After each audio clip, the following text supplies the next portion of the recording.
Dr. Jasmine Taylor's badge gleamed under the cabin lights as stunned passengers watched the arrogant businessman's face drain of color. "Federal Air Marshal," she announced calmly. His smug smile vanished. Little did anyone know this confrontation would expose a corruption scheme worth millions. Before we dive deeper into this shocking story, let me know where you're watching from in the comments. If you've ever witnessed or experienced discrimination while traveling, this story will resonate with you. Hit that like button and subscribe to follow more true stories of justice being served. Now, let's see how this confrontation began and the surprising turns it would take.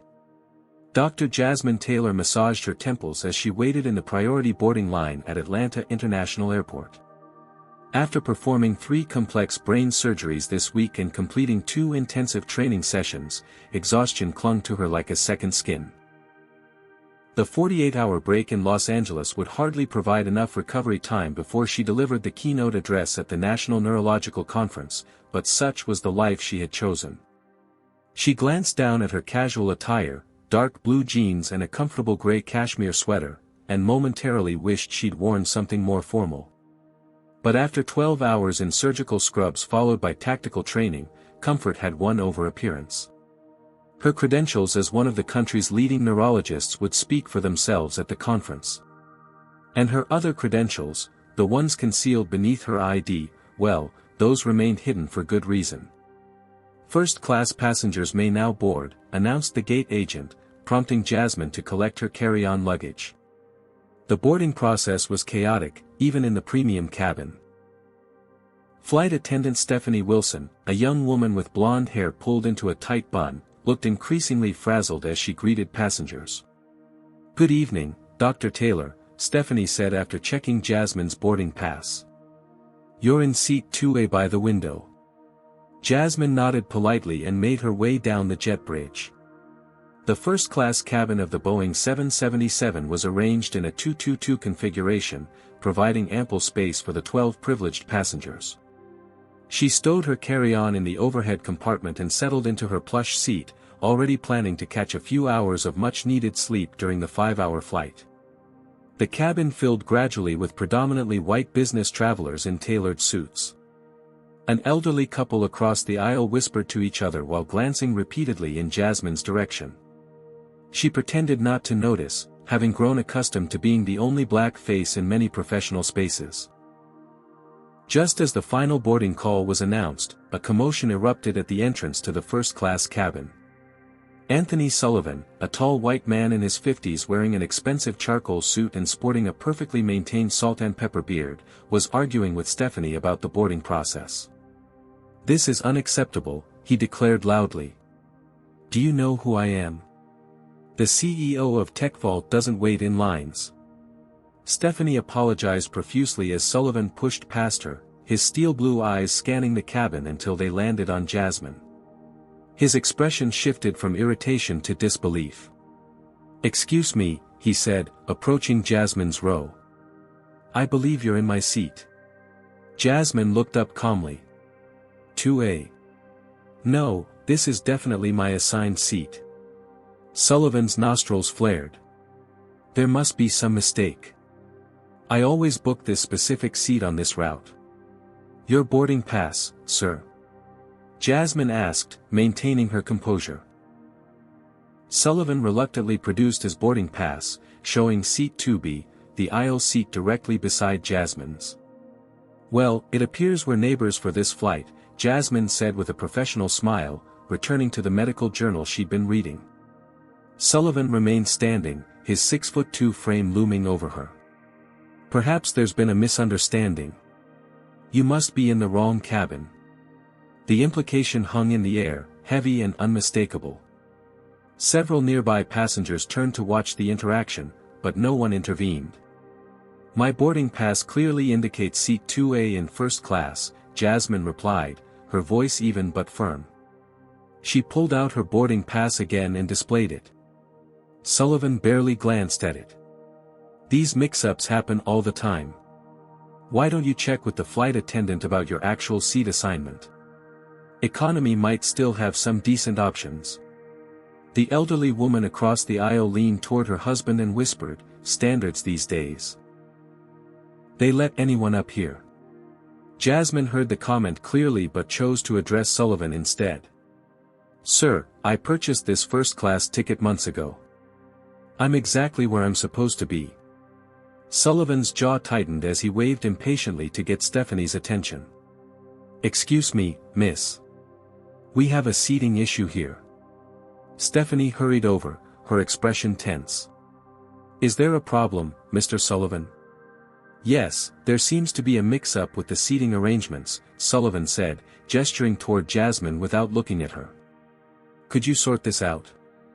I have important business matters to discuss with my associate who will be boarding shortly, and we need privacy." Instead of immediately confirming Jasmine's rightful seat assignment, Stephanie hesitated. "May I see your boarding pass again, ma'am?" Jasmine felt a familiar weight in her chest, the burden of having to repeatedly prove she belonged in spaces where others were presumed welcome. She handed over her boarding pass for the third time since boarding. Stephanie examined it and nodded. "Yes, you're correctly seated in 2A, Dr. Taylor." Sullivan scoffed. "Doctor? Really? Look, I fly this route twice monthly. I'm a TechVault Platinum member with over 2 million miles. Surely you can find her another seat." The head flight attendant, Michael Brooks, a middle-aged man with a receding hairline and 20 years of experience according to his PIN, approached the escalating situation. "What seems to be the issue here?" he asked, looking between Sullivan and Stephanie. Before Stephanie could explain, Sullivan interjected. "I need this specific seat arrangement for a confidential business meeting, and there's been some confusion with the assignments." Michael turned to Jasmine. "Ma'am, may I see your boarding pass?" For the fourth time, Jasmine produced her documentation. The repetition was becoming both tedious and infuriating, but years of facing similar situations had taught her to remain outwardly calm. Michael studied the boarding pass longer than necessary before addressing Jasmine. "It seems you are assigned to 2A, but perhaps you might be more comfortable elsewhere. We could find you a nice seat in economy comfort with extra legroom, and of course, compensate you for the inconvenience." Jasmine felt her federal training kick in, the careful observation of details that didn't add up. Why was the airline so eager to accommodate Sullivan at her expense? Why this specific seat? "No, thank you," she replied firmly. "I'll remain in my assigned seat." Sullivan pulled out his phone and began typing rapidly. "This is ridiculous. I'm texting Gerald Hoffman right now. He's a vice president at this airline and a personal friend."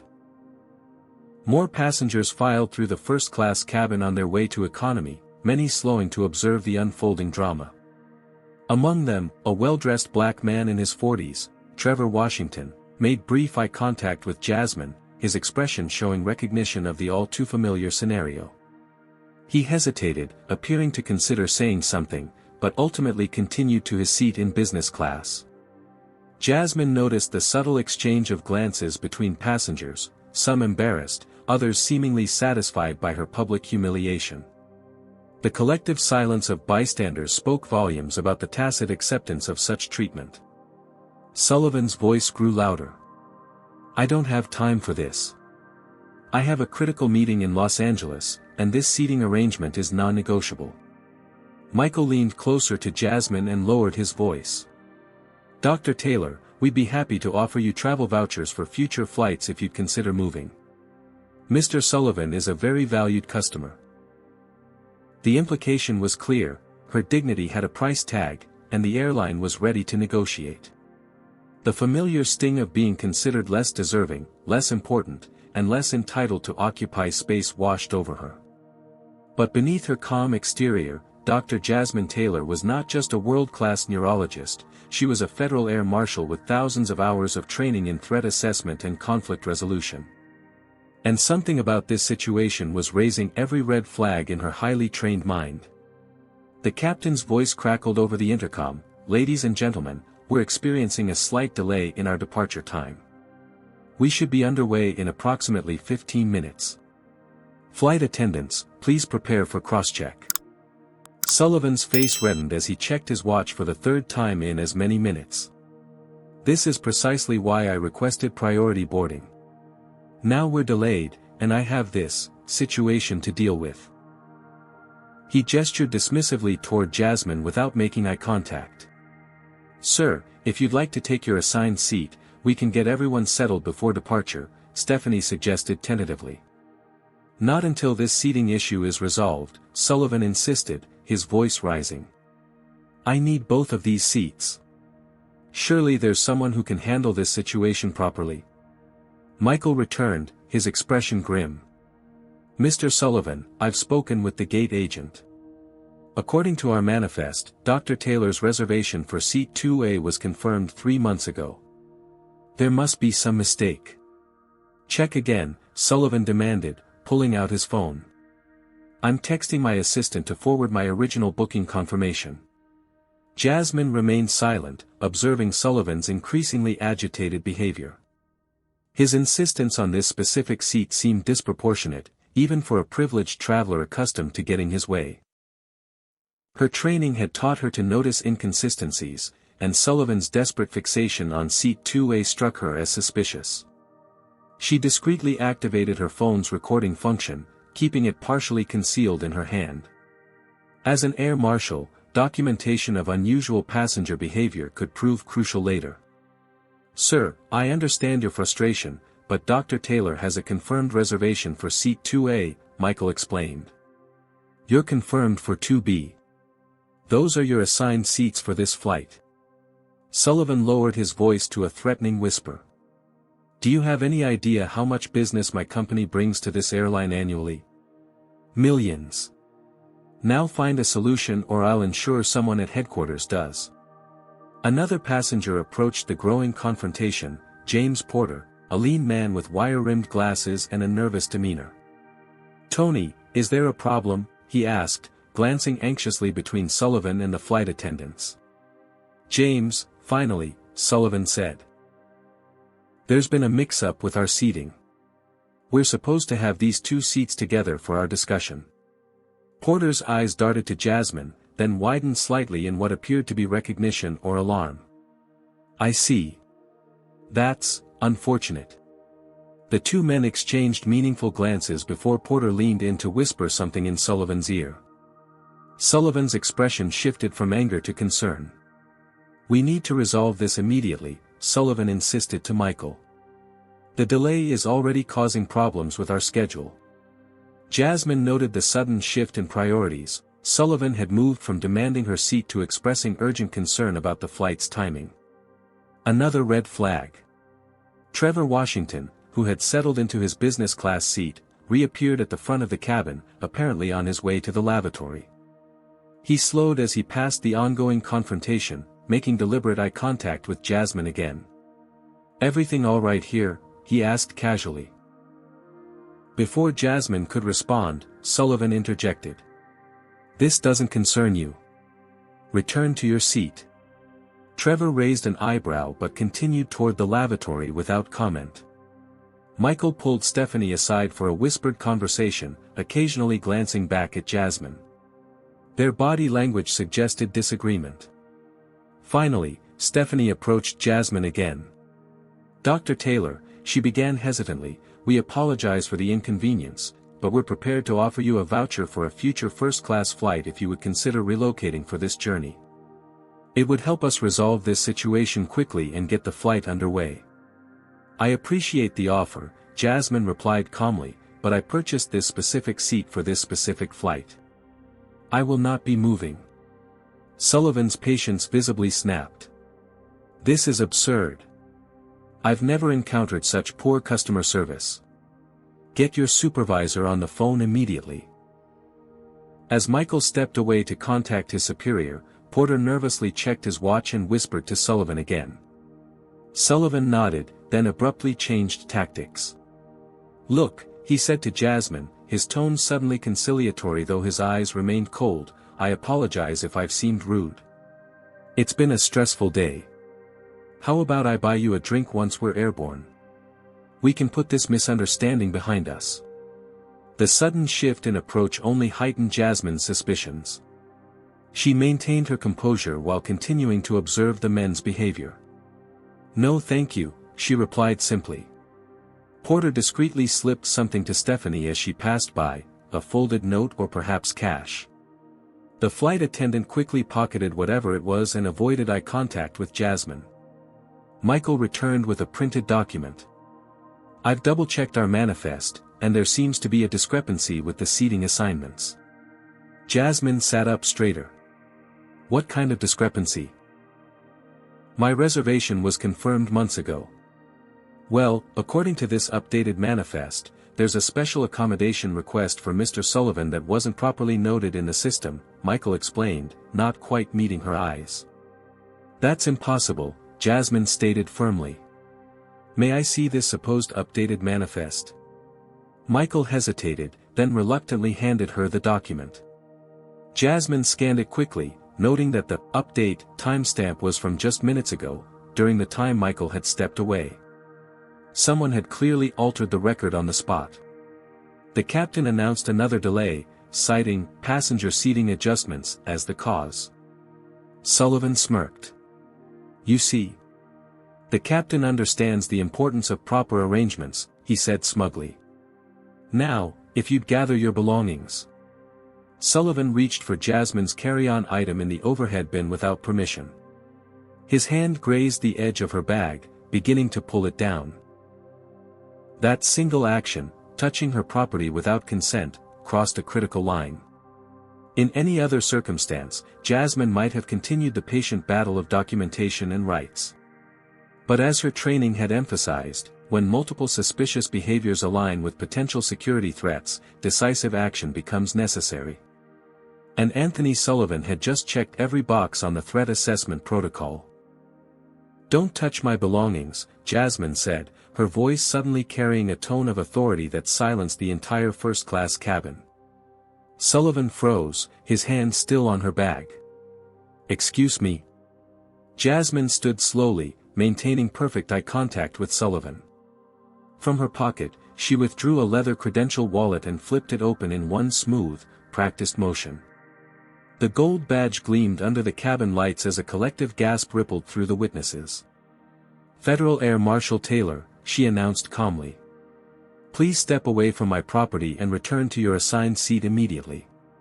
Sullivan's face drained of color. Porter, standing nearby, suddenly turned and began walking quickly toward the exit. Jasmine raised her voice slightly. "Sir," in the gray suit moving toward the exit. "Stop where you are and return to the cabin." Two uniformed security officers appeared at the cabin entrance as if summoned by magic. The captain emerged from the cockpit, his expression serious. "What's happening here?" he asked, taking in the scene. "Captain Reynolds," Jasmine responded, showing her credentials. "Federal Air Marshal Jasmine Taylor. I need these two passengers separated and interviewed. I believe we may have a security situation." Sullivan found his voice, though it had lost its previous arrogance. "This is ridiculous. There's been a misunderstanding. I was simply trying to resolve a seating issue. By falsifying the flight manifest and attempting to remove a federal officer from her assigned post." Jasmine questioned coolly. "That's a rather significant misunderstanding, Mr. Sullivan." The remaining passengers watched in stunned silence as the power dynamic shifted dramatically. The elderly couple who had whispered disapprovingly earlier now looked mortified. Stephanie stood frozen, her hand unconsciously touching the pocket where she'd stashed Porter's offering. "Marshal Taylor," the captain said, "would you like us to deplane these passengers for further questioning?" "Yes, and I'll need to see the unaltered manifest and booking records," Jasmine replied. She turned to address Sullivan directly. "Sir, I wasn't planning to reveal my identity on this flight, but your behavior has raised several security concerns that require immediate attention." Sullivan attempted to regain his composure. "This is absurd. I'm a respected businessman, not some criminal. I have rights." "Yes, you do," Jasmine agreed. including the right to explain to federal investigators why you were so desperate to control who sat in seat 2A on this particular flight. Trevor Washington approached, discreetly showing Jasmine his own credentials. Detective Washington, Atlanta PD. I was about to intervene when you revealed yourself. Do you need assistance? Thank you, Detective, Jasmine nodded. Perhaps you could ensure Mr. Porter doesn't leave the jetway while I deal with Mr. Sullivan. Trevor nodded and moved swiftly to where security was already detaining Porter. Stephanie stepped forward, her face pale.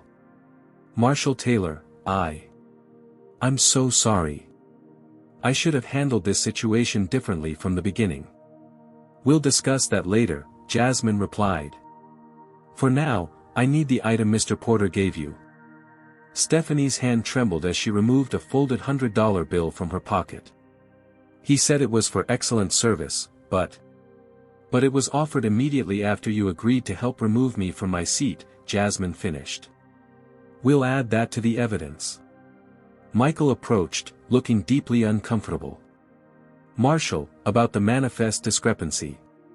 You altered an official flight document at the request of a passenger, Jasmine stated. That's a federal offense. I suggest you start considering how cooperative you want to be with the investigation. The TSA agents had arrived and were escorting Sullivan toward the exit. He turned back, attempting one last power play. I want my lawyer present. You have no idea who you're dealing with. I'm friends with senators. Jasmine merely raised an eyebrow. Excellent. I'm sure they'll be fascinated by your explanation of today's events. As Sullivan was led away, Jasmine caught a glimpse of something in his jacket pocket, a small electronic device unlike any commercial smartphone or tablet she recognized. Her instincts flared. This wasn't just about a first-class seat or racial profiling. Sullivan had been desperate to sit in seat 2A for a specific reason. She turned to the captain. I need to inspect seat 2A thoroughly before we depart. And I'll need access to Sullivan's and Porter's checked luggage. Of course, Marshal, the captain agreed. Should we deplane all passengers for a security sweep? Jasmine considered the question. Protocol would suggest a full deplaning, but her instincts told her that time might be a factor in whatever Sullivan was planning. Not yet. Let me conduct an initial inspection first. She knelt beside her seat and ran her fingers carefully along the underside of the cushion. Near the window side, her fingers detected an irregularity, a small object attached with adhesive. Carefully, she extracted what appeared to be a sophisticated tracking device, roughly the size of a USB drive but with custom circuitry. Captain, we have an unidentified device, she announced. I need a secure container and the manifest of all passengers with connections to Sullivan or TechVault. As the security response escalated around her, Jasmine reflected on the layers of this encounter. What had begun as yet another incident of racial profiling had unexpectedly revealed something much darker. Sullivan hadn't just seen a black woman in his space, he'd seen an obstacle to whatever operation he was conducting. And in his arrogant assumption that he could easily remove her based on her race, he'd made a critical miscalculation. Jasmine thought back to her Air Marshal training. Her instructor's words echoed in her mind, your greatest advantage is that nobody expects you. Use their underestimation as your weapon. Today, Anthony Sullivan's bigotry had led him to underestimate the wrong person entirely. 2 hours after the initial confrontation, passengers remained seated throughout the aircraft while a security operation unfolded around them. The cabin buzzed with whispered conversations and theories about the delay, though the airline had provided only vague announcements about security protocols. In a private room near the gate, Jasmine sat across from Agent Carlos Rodriguez from the FBI's Atlanta field office, reviewing Sullivan's background information on a secure laptop. TechVault specializes in quantum encryption technology, Rodriguez explained. They have several government contracts, including with the Department of Defense. Sullivan's their founder and CEO. On paper, he's clean, prestigious universities, regular political donations, charity board memberships. But Jasmine prompted, sensing the unspoken qualification. But in the last 18 months, there have been whispers about technology leaks. Nothing concrete enough for an investigation, just patterns that made some analysts uncomfortable.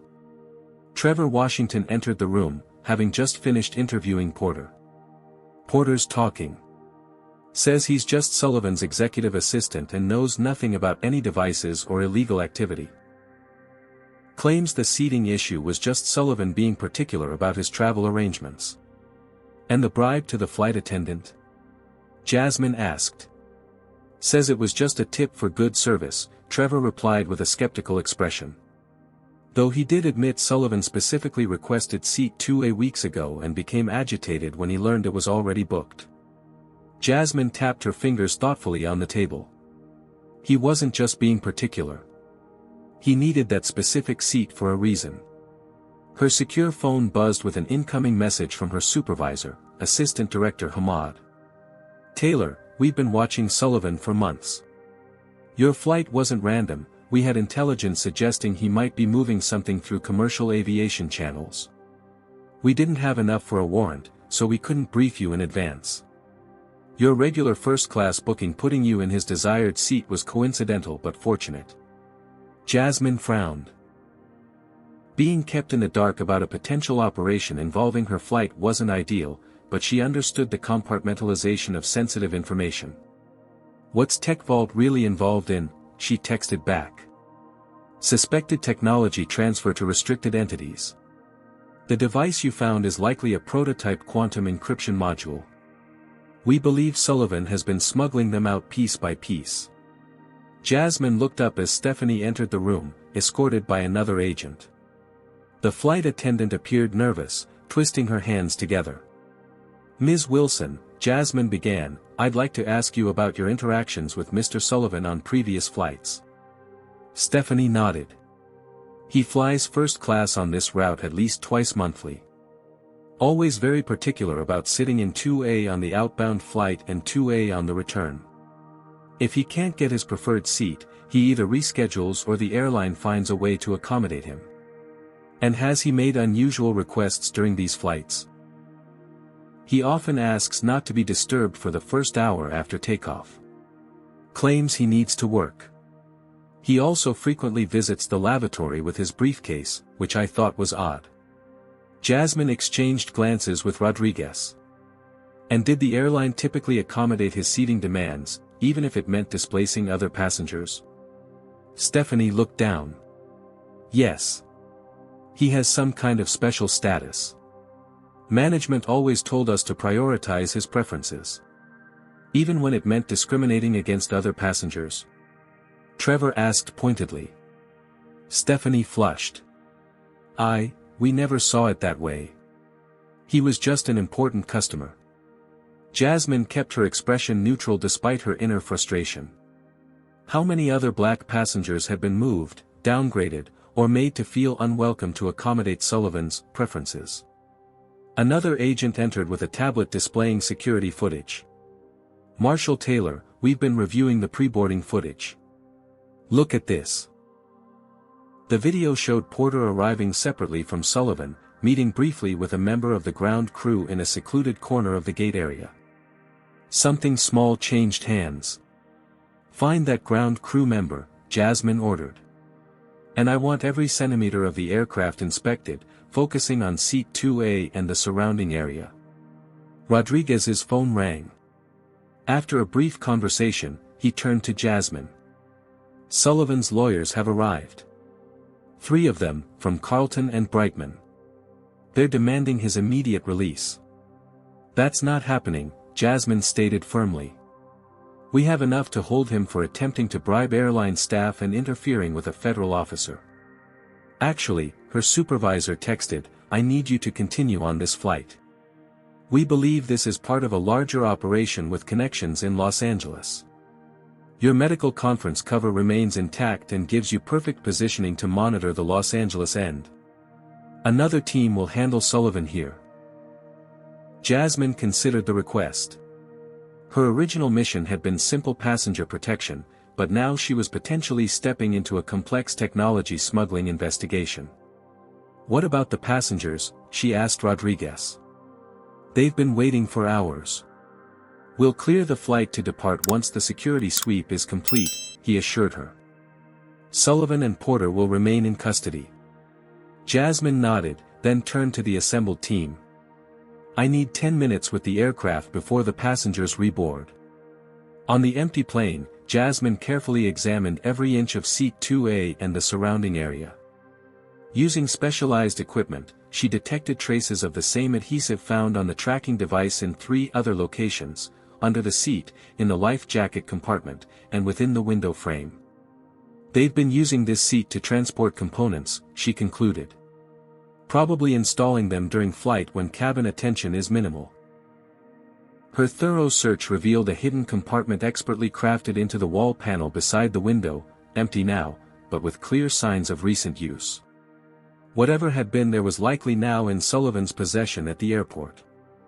As passengers began reboarding 30 minutes later, Jasmine observed their reactions. News of a security incident had spread, though the details remained confidential. Some passengers appeared nervous, others curious, and many simply irritated by the delay. The airline had upgraded Trevor to first class, for his inconvenience, placing him across the aisle from Jasmine. As he settled in, they exchanged knowing glances. "Quite an eventful pre-flight," he commented quietly. "Indeed," Jasmine replied. "Though I suspect the journey is just beginning." "Do you believe you would have spoken up if you witnessed discrimination like Jasmine experienced?" Comment number 1: if you would have intervened immediately, or number 2: if you would have been hesitant like most of the passengers on this flight. This story highlights how discrimination can sometimes be hiding something even more sinister. Like for justice being served and subscribe to hear what happens next in this shocking case. What would Sullivan's company be smuggling that required such elaborate planning? And who else might be involved in this operation? The answers would prove more dangerous than Jasmine could imagine.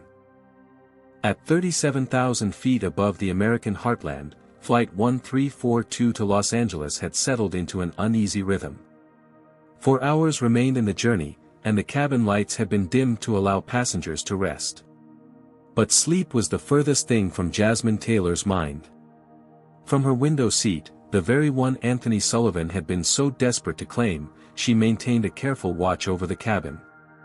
The first-class section buzzed with whispered conversations about the pre-departure drama. Passengers who had witnessed the confrontation now regarded her with a mixture of respect, curiosity, and in some cases, thinly veiled resentment at having their comfortable worldview disrupted. "Can I get you anything, Marshal Taylor?" Stephanie asked, her previous confidence replaced with careful deference. "Just water, thank you," Jasmine replied. "And please, continue addressing me as Dr. Taylor for the remainder of the flight." Maintaining her cover was essential. According to her supervisor's latest update, the operation had expanded significantly. Sullivan's arrest had triggered alerts across multiple agencies, but without hard evidence of what exactly he was smuggling and to whom, they needed to track the Los Angeles connection. Across the aisle, Trevor Washington pretended to read a magazine while actually observing the cabin crew. He had agreed to assist as a law enforcement liaison, his detective skills proving valuable already. "Flight attendant at the rear galley keeps checking his phone," Trevor murmured, turning a page. "Third time in 20 minutes. Jasmine nodded almost imperceptibly. The flight attendant in question, Kevin Davis according to his name tag, had boarded late and appeared nervous during the security rescreening. His personnel file, which Rodriguez had sent before takeoff, showed he'd only been with the airline for 6 months, coinciding with the timeframe when Sullivan's regular travel pattern had established. Jasmine's encrypted phone vibrated with an incoming message. The FBI's technical analysis of the device she'd found confirmed their suspicions. It was a component of a quantum encryption system with military applications, modified to evade standard security scans. Sullivan's company developed this for DoD, the message read. Classified technology. Not approved for export under any circumstances. Another message followed. Company financial records show unusual payments to a shell corporation in Singapore. Working on connections. Jasmine closed her eyes, appearing to nap while processing this information. In her years as both a neurologist and a federal agent, she'd learned to recognize patterns that others might miss. Sullivan's technology smuggling operation was sophisticated, using commercial air travel as cover and racial incidents as distraction. How many times had this worked before? How many black passengers had been humiliated, relocated, or forced to endure discrimination while Sullivan conducted his illegal business? The memories surfaced unbidden: the medical conference where she'd been repeatedly mistaken for support staff despite her keynote speaker badge, the hospital where a patient had refused her care until learning she was the department head, the countless times she'd been questioned about her presence in first-class lounges or upscale restaurants. Each incident had built her resilience while simultaneously wearing away at her spirit. But now, that same pattern of discrimination had inadvertently exposed a national security threat. 20 minutes later, the aircraft encountered moderate turbulence. As passengers gripped their armrests and the seatbelt sign illuminated, Jasmine noticed Kevin use the distraction to access a service panel near the front galley. His movements were quick and practiced, but to her trained eye, completely unnecessary for any legitimate flight function. When the turbulence subsided, Jasmine unfastened her seatbelt. "I need to stretch my legs," she mentioned casually to Trevor before walking toward the lavatory. The timing allowed her to pass Kevin just as he finished whatever he'd been doing. Up close, she noticed a sheen of perspiration on his forehead despite the cool cabin temperature. "Rough patch of air," she commented. Kevin startled visibly. "Yes, ma'am. Can I get you anything?" "Just using the lavatory," Jasmine replied with a smile that didn't reach her eyes. When Kevin moved to the rear of the plane, Jasmine quickly examined the service panel he'd accessed. It appeared normal, but a barely visible seam suggested recent tampering. She memorized its location for later investigation. Returning to her seat, Jasmine found an unexpected complication: a passenger from business class had approached Trevor and was speaking animatedly. "Dr. Taylor. I thought it was you," the woman exclaimed as Jasmine returned. "I attended your lecture at Johns Hopkins last year on neural pathway regeneration. Absolutely brilliant work."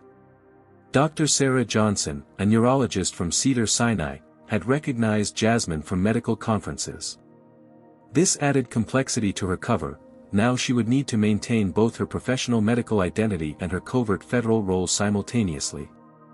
"Dr. Johnson, what a pleasant surprise," Jasmine responded smoothly. "Are you attending the conference in Los Angeles as well?" Presenting a paper on Friday, Johnson confirmed enthusiastically. "I'd love to get your insights on some recent findings."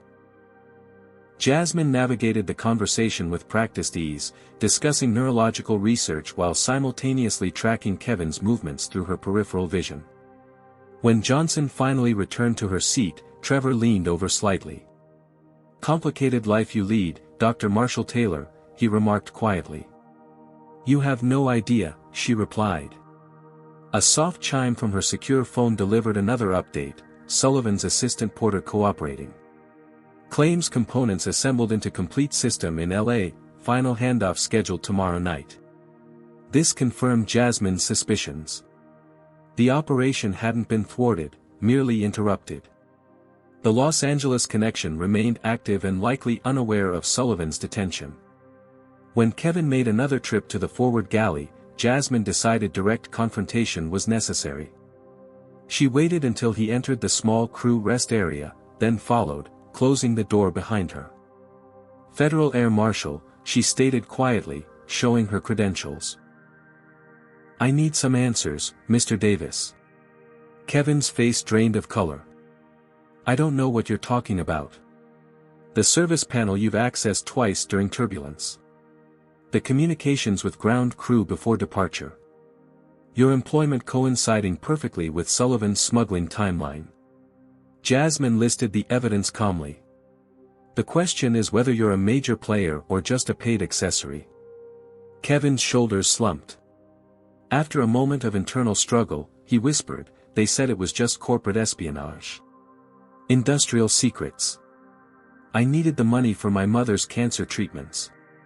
Who is they? Jasmine pressed. I never met them. Sullivan arranged everything. I just create distractions when needed and look the other way. His voice cracked. I didn't know it was national security stuff, I swear. What exactly were you supposed to do on this flight? Monitor seat 2A. If anything unusual happened, I was supposed to send a text to this number. He showed her his phone with a contact listed simply as consultant. And what constitutes unusual? Sullivan not in his usual seat. Security checks. Anything out of pattern. So you've already alerted them about today's events? Kevin nodded miserably. When Sullivan didn't board and there was a security delay. I had to. Jasmine considered this information. Who receives the components in Los Angeles? I don't know names. Sullivan always meets someone at the Westfield Century City Mall the day after arrival. I just make sure nothing interferes with his seats and schedule. You're going to help us, Jasmine decided. Continue your normal routine. Don't tip off anyone that we've spoken. When Jasmine returned to her seat, Trevor raised an eyebrow inquiringly. Our flight attendant friend is cooperating, she murmured.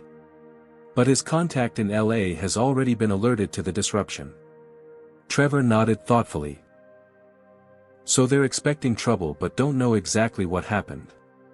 Which gives us an advantage, Jasmine confirmed.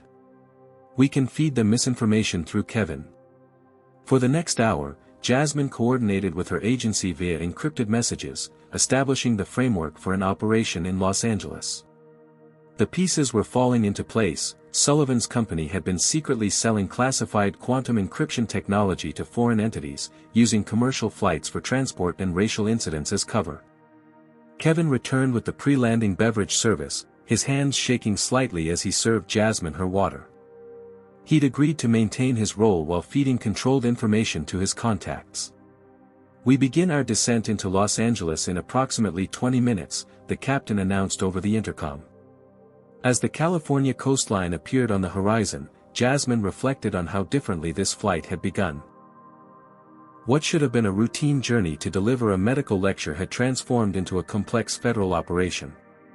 And it had all started because Anthony Sullivan couldn't tolerate a black woman sitting in his first-class seat. The Los Angeles International Airport bustled with activity as Flight 1342 taxied to the gate. California sunshine streamed through the windows, a stark contrast to the storm of activity happening behind the scenes. As passengers gathered their belongings, blissfully unaware of the operation unfolding around them, Jasmine received a final briefing through her secure phone. Local FBI office has surveillance in place. TSA performing enhanced screening for all connecting passengers. Customs and Border Protection alerted to watch for technology components. Jasmine acknowledged the message with a single tap, then turned to Trevor. They'll interview you as a witness once we deplane. Your detective credentials should expedite the process. Trevor nodded. And you? I maintain my cover and proceed to the medical conference as planned. My team will handle surveillance at the hotel. As the seatbelt sign dinged off, Jasmine stood and retrieved her carry-on from the overhead compartment. Stephanie approached, her expression contrite. Dr. Taylor, I wanted to apologize again for how this situation was handled initially. It was unprofessional and discriminatory. Jasmine measured her response carefully. Discrimination isn't just a personal insult, Ms. Wilson. Today it was used as cover for a serious crime. Perhaps that's something your airline should consider in its training programs. Stephanie nodded, chastened. The airline executives are already at the terminal. They're very concerned about, well, everything. I imagine they are, Jasmine replied. Public relations damage control would undoubtedly be their priority, rather than addressing the systemic issues that had allowed Sullivan to weaponize their biases. As Jasmine deplaned, a discreet security detail fell into step several paces behind her. At the jet bridge entrance, a cluster of airline executives waited anxiously, led by a silver-haired man in an expensive suit. "Dr. Taylor," he began, extending his hand. "Walter Simmons, Chief Operating Officer. On behalf of Atlantic Airways, I want to express our deepest regrets about the incident on board. We're fully cooperating with federal authorities and conducting our own internal investigation." The practiced corporate apology felt hollow after what Jasmine had witnessed. "I suggest your investigation include how many other passengers have been displaced or humiliated to accommodate Mr. Sullivan's preferences over the years." Simmons blanched. "I assure you, we have strict policies against discrimination of any kind. Policies are meaningful only when enforced, Mr. Simmons. Now if you'll excuse me, I have a conference to attend." As she walked through the terminal, Jasmine spotted news crews setting up near the security checkpoint. Word had already leaked about an incident on the flight, though details remained vague. Her phone buzzed with a news alert: Tech CEO detained at Atlanta Airport, discrimination incident reported on Flight 1342. The story was breaking, but without the classified elements. To the public, this appeared to be simply another case of a privileged passenger behaving badly. The technology smuggling operation remained confidential, as it should. At the baggage claim, Jasmine noticed two men in suits, unmistakably federal agents, monitoring the carousel where Sullivan's checked luggage would have appeared. Her own bag emerged promptly, and she continued to the transportation area where a car service held a sign with "Dr. Taylor" written on it. The driver, actually an undercover agent, updated her en route to the hotel. "Sullivan's being questioned in Atlanta. He's demanding immunity in exchange for information about his buyers. Porter has already provided details about the operation. Apparently, Sullivan has been smuggling components on this route for over 8 months. Any leads on the Los Angeles connection?" Jasmine asked. "Not yet. Kevin's text message was received, but there's been no response. They're likely assessing the situation before making contact." At the Westside Marquis Hotel, Jasmine checked in as planned. Conference organizers greeted her anxiously in the lobby. "Dr. Taylor. We were concerned you might not make it. There are reports of some trouble on your flight," said Dr. Howard Chen, the conference chair. "Just a minor delay," Jasmine assured him. "I'm looking forward to delivering my keynote tomorrow." "Wonderful. The agenda remains unchanged. Your presentation on neural network reconstruction is scheduled for 10 a.m. in the Grand Ballroom." In her hotel room, Jasmine secured the door before connecting to a video briefing with her supervisor and the Los Angeles FBI team. Sullivan's corporate headquarters was raided an hour ago, Assistant Director Hamad reported. "We've secured multiple prototype devices and documentation of international sales. The technology has already been shipped to at least 3 countries with restrictions on American technology exports." "What about airline involvement?" Jasmine asked. "We're investigating several executives. Preliminary evidence suggests at least 2 were receiving payments to ensure Sullivan's travel arrangements were accommodated regardless of existing bookings.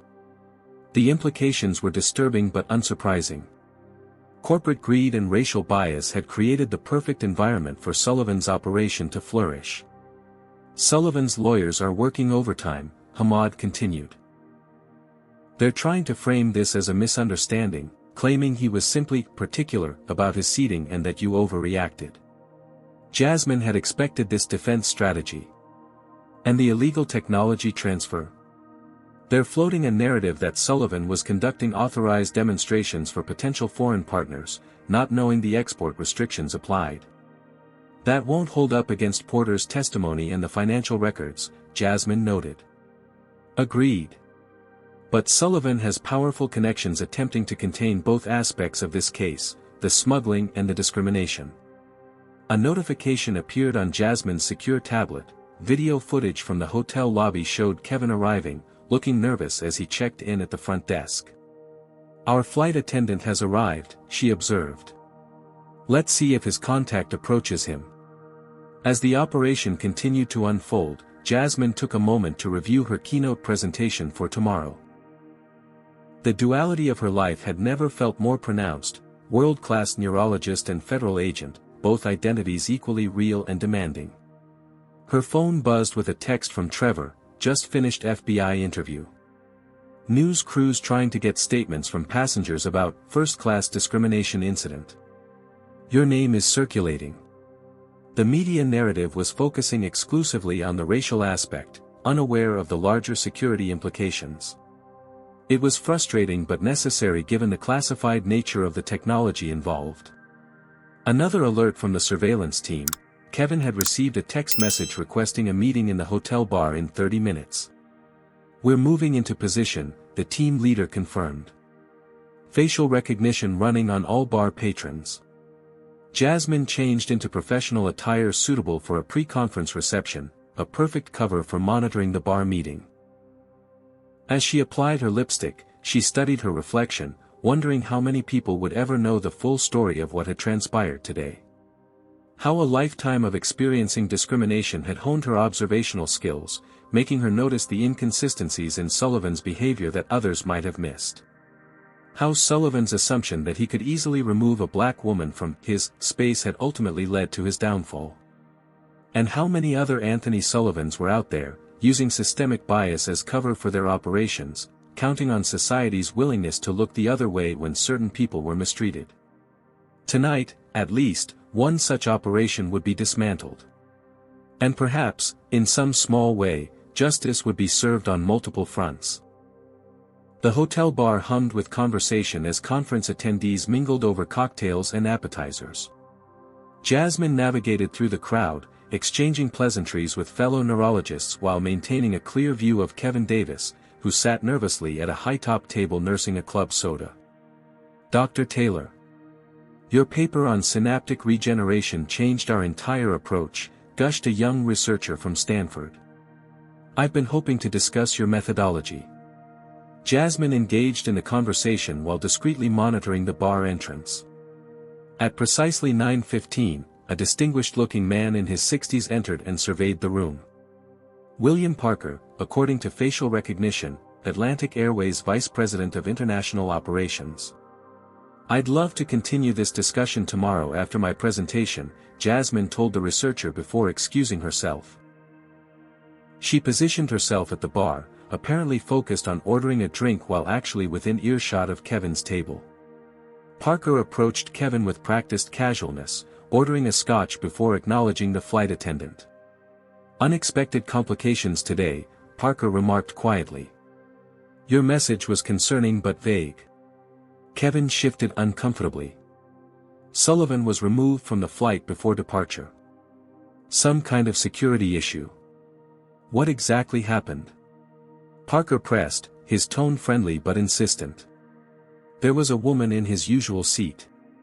When he tried to have her moved, she turned out to be law enforcement of some kind. I don't know the details, they kept most of the crew away during questioning. Parker's expression remained neutral, but Jasmine noticed his hand tightening around his glass. This woman, describe her. Black, early 30s, very professional. Called herself a doctor. Recognition flickered in Parker's eyes. Was her name Taylor? Dar. Jasmine Taylor? Kevin feigned surprise. Yes, that sounds right. Do you know her? Parker took a measured sip of his scotch. We have extensive passenger profiles on all our frequent flyers, especially those in premium cabins. Dr. Taylor has traveled with us before. The calculated response confirmed Jasmine's suspicions. Parker wasn't just aware of Sullivan's activities, he was actively involved. And he knew exactly who she was. What happens now? Kevin asked. Sullivan was supposed to make the handoff tomorrow. Plans adapt, Parker replied smoothly. The components already in position will proceed as scheduled. Sullivan's role will be managed. Jasmine pretended to check her phone as she listened, allowing the surveillance team to capture every word. The pieces were falling into place. Parker wasn't merely facilitating Sullivan's smuggling, he was directing it. As the conversation continued, Jasmine's secure phone vibrated with a message from Assistant Director Hamad, 8 previous flight records show black passengers bumped/relocated from Sullivan's preferred seats despite confirmed bookings. Interviewing them now. The pattern was clear and deliberate. Sullivan and Parker hadn't just exploited racial bias, they had weaponized it, creating disturbances that diverted attention while they conducted their operation. Jasmine moved away from the bar as Parker concluded his conversation with Kevin, providing instructions for tomorrow's activities. In the lobby, she encountered Trevor, who had been monitoring from another position. "Parker's definitely our guy," Trevor confirmed quietly. "Sullivan may be the public face, but Parker's running the operation through the airline." Using racial incidents as cover, Jasmine added. "Counting on people's discomfort to prevent questions or intervention." "It's diabolically effective," Trevor acknowledged. Who looks past a garden-variety discrimination incident to see a smuggling operation? Back in her room, Jasmine joined a secure video conference with the investigative team. Agent Rodriguez appeared on screen from Atlanta, where he was coordinating with the team examining Sullivan's company records. "We've identified 7 other passengers who experienced similar discrimination over the past 8 months, Rodriguez reported. All black professionals booked in Sullivan's preferred seats who were pressured to move or downgraded with compensation vouchers. Any of them file complaints?" Jasmine asked. 3 did. All received formal apologies and premium vouchers. Cases closed with no meaningful action. Dr. Eliza Washington, one of the passengers who had been displaced 6 months earlier, had agreed to be interviewed. Her experience mirrored Jasmine's almost exactly, Sullivan claiming she was in the wrong seat, airline staff siding with him despite her confirmed booking, the uncomfortable stares from other passengers. "I eventually moved because I couldn't bear the humiliation," Dr. Washington admitted in the recorded interview. "The vouchers felt like hush money afterward, but I was too exhausted to fight." How many others had made the same calculation? How many had swallowed their dignity rather than endure prolonged confrontation? "Parker's using Sullivan's technology to sell to restricted markets," Assistant Director Hamad explained. "Sullivan provides the product, Parker handles distribution through airline channels. The profits are laundered through a network of shell companies. And they specifically target black passengers for displacement?" Trevor asked. "The pattern is consistent," Rodriguez confirmed. "They rely on racial bias creating enough discomfort that most passengers eventually relent, and most bystanders remain silent." Jasmine thought of Dr. Washington and the others, accomplished professionals reduced to feeling like intruders in spaces they had every right to occupy. The familiar weight of that experience settled in her chest, alongside the determination to ensure this particular operation would never victimize anyone again. "We've traced financial transactions to accounts in Singapore, United Arab Emirates, and Cyprus," Hamad continued. "The technology has already been integrated into military systems in at least 2 countries under export restrictions." The implications were sobering. Sullivan's quantum encryption technology could potentially compromise American security operations worldwide. And Parker had been using the airline's infrastructure to distribute it globally. Parker mentioned components already in position, Jasmine noted. "There's another shipment planned, with or without Sullivan. We need to identify the remaining players and the transfer location," Hamad agreed. "Kevin's meeting with Parker has given us the timeline, tomorrow during the medical conference, but not the specific handoff point." Jasmine considered the information they had gathered. Sullivan's operation used Seat 2A for component transport. There must be collection points at specific airports where parts are assembled before final delivery. Rodriguez nodded. "We're analyzing travel patterns now. Sullivan or his associates have visited 6 international destinations repeatedly over the past year." "And Parker's travel schedule?" Trevor asked. "Overlaps with Sullivan's on 3 occasions, Singapore, Dubai, and Frankfurt." The operation was expanding beyond a simple smuggling case into an international technology transfer network, with racial discrimination as its smokescreen. Jasmine's medical expertise provided unexpected insight as she reviewed the technical specifications of Sullivan's devices. These aren't just encryption modules, she realized. The neural network architecture could have medical applications, or be weaponized to disrupt biometric security systems. As midnight approached, the team had constructed a comprehensive map of Sullivan and Parker's operation, how they selected flights, identified targets for displacement, created distractions, and transported components using the airline's infrastructure. The medical conference provides perfect cover for the final assembly, Jasmine concluded. Hundreds of doctors and researchers, many traveling with specialized equipment that wouldn't raise suspicions during security screening. Assistant Director Hamad made the decision, we'll proceed with the operation tomorrow. Jasmine will deliver her keynote as scheduled, maintaining her cover. The task force will monitor all conference areas for the handoff. As the briefing concluded, Jasmine prepared her presentation materials, her mind moving seamlessly between neural network diagrams and operation logistics. The duality that had defined her career now served a critical purpose, allowing her to move between worlds in ways Sullivan and Parker had never anticipated. In exploiting racial bias to further their scheme, they had made a critical miscalculation. They had assumed that someone like Jasmine, a black woman experiencing discrimination, would either quietly accept the injustice or create a scene that served as distraction. They never considered she might be exactly the person capable of bringing down their entire operation. The grand ballroom of the West Side Marquis Hotel buzzed with anticipation as hundreds of neurologists and medical researchers gathered for the conference's keynote address. Digital displays announcing Dr. Jasmine Taylor. Neural network reconstruction, breaking boundaries in cognitive recovery, flanked the stage. Behind the professional facade of medical slides and research data, an intricate federal operation was unfolding. Disguised agents were positioned throughout the conference center, surveillance systems monitored every entrance, and a tactical team stood ready in a nearby service area. Backstage, Jasmine reviewed her presentation one final time while receiving updates through her discreet earpiece. Kevin has made contact with a representative from Bioneural Systems, reported Agent Diana Chen. They're positioning in the exhibition hall, apparently waiting for Parker. Trevor, posing as conference security, approached with a tablet displaying a hotel security feed. Parker just entered through the south lobby. He's got two associates with him, one identified as former military intelligence. Jasmine nodded, adjusting her blazer to ensure her concealed sidearm remained invisible.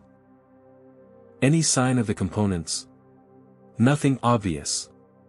They're carrying standard conference materials, folders, laptop bags. At precisely 10 o'clock, Dr. Howard Chen introduced Jasmine to enthusiastic applause. She stepped onto the stage with practiced confidence, the spotlight illuminating her as she began her presentation on groundbreaking neural network reconstruction techniques. The human brain remains our greatest frontier, she began, advancing through slides of complex neural pathways. Today, I'll share how our team has developed a revolutionary approach to cognitive network repair following traumatic injury. For 45 minutes, Jasmine delivered a masterclass in neuroscience, her expertise genuine and her passion evident. The audience remained captivated, unaware of the operation simultaneously progressing through their midst or the agents tracking Parker's movements through the exhibition hall. Neural pathways, once thought permanently damaged, can be rerouted through precisely targeted stimulation, Jasmine explained, using language that subtly mirrored the encryption technology Sullivan had developed. What appears broken can be reconfigured to create new connections. As she concluded to standing applause, her earpiece vibrated with an urgent update, Parker entering private meeting room C with Kevin and the Bioneural representative. They've activated signal jamming devices. Jasmine navigated through congratulatory colleagues with polite efficiency, making her way toward the exhibition hall. Trevor fell into step beside her, providing cover as they approached the restricted area. Room secured from outside, he murmured. Team in position but can't breach without compromising the operation. I'll handle it, Jasmine decided. Her dual identity provided the perfect access, as a keynote speaker, her presence anywhere in the conference would seem natural. She approached the meeting room door confidently, security badge prominently displayed. The guard stationed outside, one of Parker's associates rather than hotel security, hesitated. "Private meeting in progress, Dr. Taylor," he stated firmly. "I'm aware," Jasmine replied. "William Parker requested my input on the bioneural implementation. The neural architecture is based on my research." The guard's momentary confusion provided the opening she needed. Jasmine pushed past him with the authority of someone expected, Trevor moving swiftly to restrain the guard before he could raise an alarm. Inside the meeting room, Parker stood at the head of a conference table where components of Sullivan's technology lay partially assembled. Kevin sat nervously to one side while a third man, Dr. Farouk Abbas, according to facial recognition, examined the devices with obvious interest. Parker looked up in shock as Jasmine entered. "Dr. Taylor. This is unexpected. Is it?" Jasmine closed the door behind her. "I think we both know this meeting was inevitable, Mr. Parker." Parker recovered quickly, his corporate smile sliding back into place. "You misunderstand. Dr. Abbas was interested in your research applications. We were just discussing potential collaborations." "Save it," Jasmine replied. "We know everything, the smuggling operation, the discriminatory passenger displacement pattern, the technology transfers to restricted entities." Parker's expression hardened as he realized the pretense was useless. Sullivan talked. "Sullivan, Porter, and now Kevin," Jasmine confirmed. "We have the complete picture, including your role as the mastermind." Abbas began gathering his materials, clearly planning to distance himself from the situation. Jasmine turned her attention to him. "Dr. Abbas, as representative of Bioneural Systems, you should know that company is now under investigation for attempting to acquire restricted military technology." Parker's demeanor shifted from defensive to threatening. "You have no idea what you're interfering with, Dr. Taylor. This technology represents the future of global security. American restrictions are merely protectionist policies to maintain technological dominance." "Spare me the justification," Jasmine replied. "You exploited racial bias to facilitate illegal technology transfer.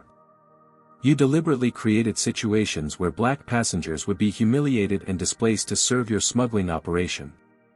Parker's laugh was cold and dismissive. It was simply efficient. People see what they expect to see, a privileged white executive wanting his preferred seat, a black passenger in the wrong place. The resulting discomfort ensures minimal questioning and maximum distraction. The casual cruelty of his calculation struck Jasmine like a physical blow, the systematic weaponization of racial dynamics she and countless others had experienced throughout their lives. "We specifically selected your flight," Parker continued, his arrogance now fully revealed. "Your booking in Sullivan's usual seat created the perfect opportunity. Your race would ensure enough passengers and crew would feel uncomfortable intervening, allowing Sullivan to create the necessary distraction while the components were transferred. You couldn't have known I was an air marshal," Jasmine noted. "A calculated risk." In dozens of previous instances, passengers eventually relented rather than endure prolonged confrontation. The few who complained were easily silenced with compensation and empty apologies. Parker's smile was reptilian. "The system works precisely because people prefer comfort over confrontation when it comes to racial issues. And if I expose your dual identity?" Parker threatened, suddenly switching tactics. "The renowned neurologist secretly working as a federal agent? How will your medical colleagues react to learning everything they know about you as a cover?" "It's not a cover," Jasmine corrected him. "Unlike you, I can serve multiple purposes without compromising my integrity." Parker moved toward the door. "This conversation is over. My lawyers will handle any allegations, which will be impossible to prove without compromising classified information about the technology itself." "You're not leaving," Jasmine stated firmly, revealing her credentials. "Federal Air Marshal Taylor. You're under arrest for illegal technology transfer, conspiracy, and numerous other charges to be determined." Parker lunged unexpectedly, knocking over the conference table. Components scattered across the floor as he bolted for the secondary exit. Jasmine pursued, alerting the tactical team through her communicator. The chase continued through the service corridors of the hotel, Parker using his intimate knowledge of the building layout to evade capture. He burst into the main exhibition hall, where hundreds of conference attendees were examining research posters and medical equipment displays. Jasmine followed, maintaining visual contact as Parker attempted to blend into the crowd. When he spotted the tactical team entering from the opposite side, he grabbed a nearby fire extinguisher and discharged it, creating momentary chaos. Drawing on her medical training, Jasmine anticipated his movement toward the emergency exit. As Parker reached the door, she executed a perfect takedown maneuver, using his momentum against him. He crashed to the floor as conference attendees gasped and scattered. "You have no idea what you've done," Parker snarled as Jasmine secured his wrists. "Do you really think airline executives will be held accountable for creating an environment where discrimination flourishes? The public will focus on Sullivan's behavior while the system that enabled him continues unchecked." "Perhaps," Jasmine acknowledged, pulling him to his feet as federal agents approached. "But your particular operation ends today." As Parker was led away, cell phones captured the arrest. Within minutes, social media buzzed with videos of the conference disruption, though few understood its true significance. The headlines would focus on the dramatic arrest without comprehending the dual nature of the crime, both the technology smuggling and the systematic exploitation of racial bias that had facilitated it. Trevor approached as the tactical team secured the scene. "Abbas and the components are in custody." Kevin's providing additional details about previous transfers. Jasmine nodded, suddenly aware of the crowd of medical colleagues watching in confusion and curiosity. Her carefully separated worlds had collided in spectacular fashion, leaving her standing at the intersection of her identities. Dr. Howard Chen approached cautiously. "Dr. Taylor, what exactly is happening here?" The question hung in the air as Jasmine considered how much of her truth to reveal, and to whom she truly owed explanations. 3 months later, Jasmine sat in a wood-paneled hearing room on Capitol Hill, preparing to testify before a congressional subcommittee on national security. Through the window, she could see autumn leaves falling across the National Mall, a vivid contrast to the sterile formality of the federal buildings. The past 12 weeks had transformed the Sullivan-Parker case from a seemingly isolated incident of discrimination into one of the most significant technology smuggling prosecutions in recent history. What began as a confrontation over a first-class airline seat had exposed an international network trading in classified American technology.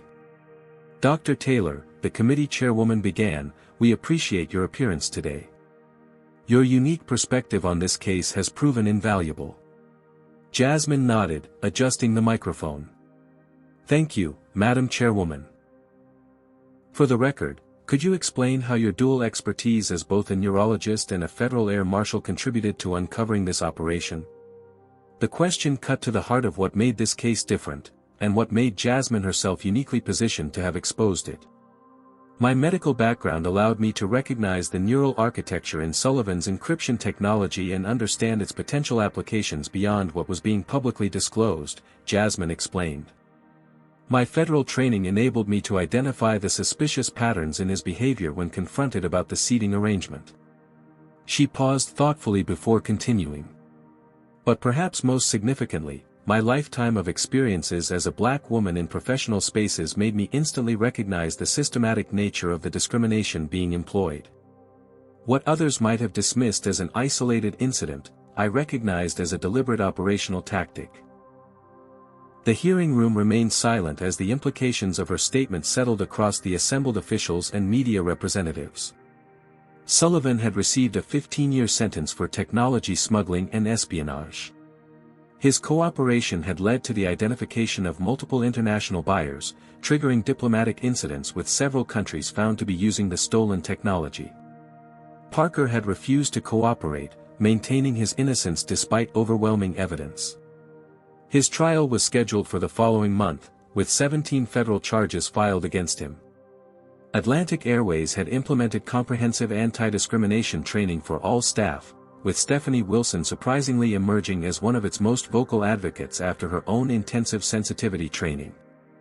The investigation revealed that 47 passengers were displaced from reserved seats over an 18-month period to facilitate this smuggling operation, Jasmine continued. 83% were people of color, predominantly black professionals traveling for business purposes. The statistics painted a damning picture of how easily discrimination could be weaponized, and how readily systems accepted it as normal. After the hearing, Jasmine met Trevor in the Capitol building's cafeteria. Their professional relationship had evolved into a valued collaboration, with Trevor's detective skills complementing her medical and federal expertise on several subsequent cases. "How did it go in there?" he asked, sliding a coffee across the table. "About as expected. They're focused on the technology aspect, less interested in the discrimination that enabled it." Trevor nodded understanding. "Easier to address foreign threats than confront internal biases." "Exactly." Their conversation was interrupted by Jasmine's secure phone alerting her to an incoming call from Assistant Director Hamad. "Taylor, good work at the hearing. The task force you proposed has been approved, interdepartmental focus on identifying operations that exploit social biases as operational cover." It was a small victory, but a meaningful one. The new task force would bring together experts from multiple agencies to examine how criminal and espionage operations leveraged societal blind spots. That evening, Jasmine returned to her medical practice for the first time since the conference. Her dual identity was now public knowledge, though the specific details of her federal role remained classified. Some colleagues had responded with surprise, others with newfound respect, and a few with undisguised resentment at what they perceived as deception. Dr. Sarah Johnson, who had recognized her on the flight, waited in Jasmine's office. The department voted unanimously, Johnson announced without preamble. "You're still our choice for Chief of Neurosurgery, federal commitments notwithstanding." The vote of confidence from her medical peers meant more than Jasmine had expected.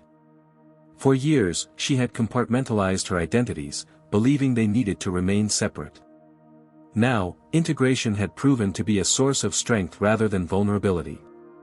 2 days later, Jasmine boarded another flight to Atlanta, this time to establish a foundation supporting minorities in both medicine and law enforcement. As she settled into her first-class seat, she noticed subtle differences in how the flight crew operated, more careful verification of all passenger seating assignments, more attentive responses to concerns regardless of who raised them. Small changes, but meaningful ones. Across the aisle, an elderly white passenger was questioning a young black woman's presence in first class. Before Jasmine could intervene, the flight attendant responded firmly. "Ma'am, this passenger is correctly seated according to her boarding pass.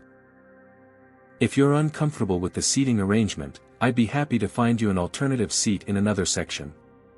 The elderly woman sputtered in surprise, unused to having her assumptions challenged rather than accommodated.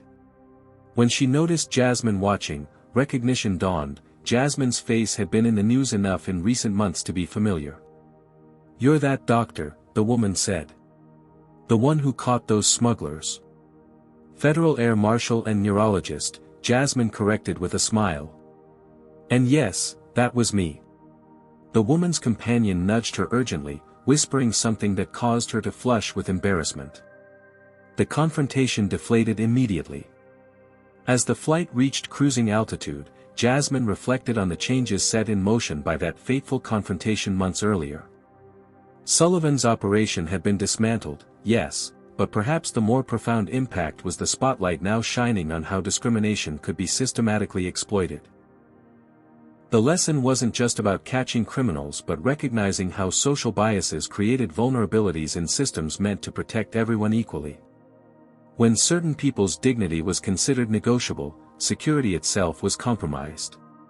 Jasmine opened her laptop to review plans for the new foundation, which would provide scholarships and mentoring for underrepresented students pursuing careers in medicine and law enforcement. Its mission statement reflected her own journey, building bridges across disciplines to create security and healing for all communities. It wasn't enough to address either the technical vulnerabilities or the social biases alone. true security required confronting both simultaneously. As the plane continued eastward, Jasmine thought about all the people who had experienced what she had that day, the humiliation of being questioned, the burden of repeatedly proving they belonged, the calculation of whether standing firm was worth the cost. For many, there had been no badge to flash, no authority to invoke, no system rushing to their defense. Her foundation couldn't erase those experiences, but it could help ensure more people like her would be positioned throughout systems where both their professional expertise and their lived experiences would make those systems stronger, fairer, and more secure. Justice came in many forms. Sometimes it was as dramatic as a criminal conviction. Other times, it was as quiet as a policy change, a new training program, or a scholarship that opened doors previously closed. And sometimes, it was as simple as a flight attendant doing the right thing without hesitation, protecting everyone's dignity as a matter of routine rather than exception. What do you think about how Jasmine handled this situation? Would you have revealed your credentials earlier or waited like she did to gather more evidence? Share your thoughts in the comments. If you've experienced or witnessed discrimination while traveling, this story shows how important it is to speak up. Like, subscribe, and share this video if you believe in standing up against injustice in all its forms. Thank you for watching this incredible true story of courage and justice prevailing against all odds. This story powerfully illustrates how discrimination often operates on multiple levels in society. Dr. Jasmine Taylor's experience reveals how racial bias can be not just hurtful but actually dangerous when weaponized by those with malicious intent. The airline's willingness to accommodate a privileged passenger at the expense of others created vulnerabilities that criminals exploited. True security requires addressing both technical threats and social biases simultaneously. The story also demonstrates the strength found in maintaining dignity when faced with discrimination. Rather than causing a scene or quietly accepting mistreatment, Jasmine observed, documented, and strategically revealed her authority at the perfect moment. Her dual identity as both a medical professional and federal agent provided unique insights that others missed. Perhaps most importantly, this story shows how systems change, not just through punishing individual bad actors, but by establishing new protocols, creating diverse leadership, and building institutions that value everyone's dignity equally. Have you ever witnessed discrimination and wondered if you should speak up? Would you have intervened if you were a passenger on Dr. Taylor's flight? Share your thoughts in the comments below. If this story resonated with you, please hit that like button and subscribe to hear more powerful accounts of justice prevailing against discrimination. Remember, sometimes standing firm in your rightful place can expose injustice that goes far beyond what's immediately visible. Thank you for watching, and may we all find the courage to stand against discrimination wherever we encounter it. Together, we can create a world where everyone's dignity is respected and protected.